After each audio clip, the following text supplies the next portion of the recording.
Pesarean atau tempat makam para sunan, tempat 9 wali selalu ada sumur. Bahkan di Kudus ada sumur Pitu, 7 mata air sumurnya. Lalu dalam dongeng cerita folklor dari mulut ke mulut dikatakan bahwa para sunan sewaktu mengislamkan Nusantara itu tidak dengan berperang atau terjadinya tumpah darah. Namun mereka menggunakan kekuatan ekonomi, berdagang, dan memiliki emas. Tersebut kisah yang dicatat dalam suluk linglung Pangeran Wijil bahwa para sunan itu menyendok tanah di dekatnya yang kemudian hari jadi sumur. Sebenarnya para sunan itu mengambil tanah tersebut lalu sebagai bahan untuk membuat harta dalam tanda petik. Apa yang mereka lakukan setelah itu? Mereka lakukan adalah memberi air dan merendamnya lalu diletakkan ke dalam kendi. Selang beberapa hari cairan tadi dipisahkan dan tanah tersebut dibakar menjadi solid. Dan benda yang dibakar tersebut merupakan ingot atau dore dengan kadar emas antara 14 sampai 22 karat. Yang dalam cerita turun-temurun ternyata cairan tadi adalah bakteria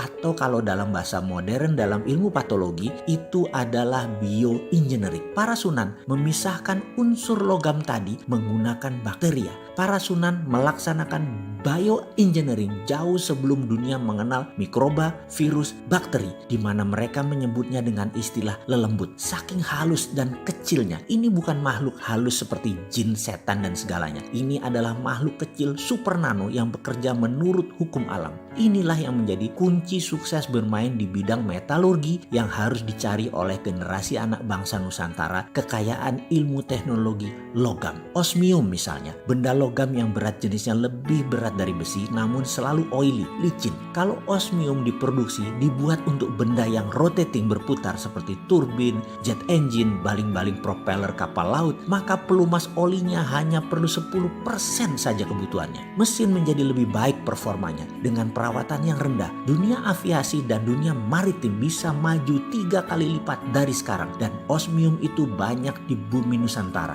Palladium yang lebih kempling mengkilat, lebih ringan dari platinum tapi lebih kuat mutunya akan membuat dunia kesehatan seperti laser, heavy duty, permesinan, transportasi, drone akan menjadi sangat murah. Rhodium lain lagi bisa minus resisten pengantarnya hingga alat komunikasi bisa lompat menjadi 6G, 7G, bahkan 10G. Lebih cepat lagi data tertransfer. Thorium membuat listrik tenaga nuklir tidak lagi berbasis uranium yang berbahaya. Membuat biaya listrik berbasis minyak bumi, batu bara menjadi kemahalan karena dengan thorium per kilowatt hour hanya $0,3, jauh di bawah harga batu bara yang $0,8 dan jauh di bawah gas yang $1,1 untuk energi listrik. Semua itu adalah budaya metal. Mulai dari metal biasa, metal tanah jarang atau rare earth, hingga precious group metal. Semua ada di tanah air tercinta ini. Sebelum melangkah jauh, kita merenung sejenak, menengok apa yang para sunan sudah lakukan untuk anak cucunya, untuk bangsa Indonesia. Bukan hanya nikmat agama Islam,